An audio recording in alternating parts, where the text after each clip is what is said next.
సాగిపోయినా నీడ వంటి జీవితం అల్పమైనది, నీటి బుడగ వంటిది.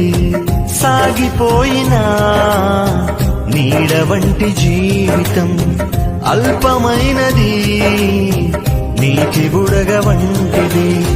తెరచి ఉంది తీర్పు ద్వారం మార్పులేని వారి కోసం.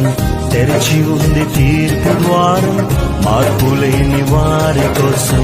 పాతాళ వేదనలు తప్పించుకొనలేవు, ఆఘోర బాధలు వర్ణింపజాలవు. పాతాళ వేదనలు తప్పించుకొనలేవు, ఆఘోర బాధలు వర్ణింపజాలవు. దుర్దినములు రాకముందే, సర్వం కోల్పోకముందే, అంధత్వం కమ్మకముందే, ఉగ్రత దిగిరాకముందే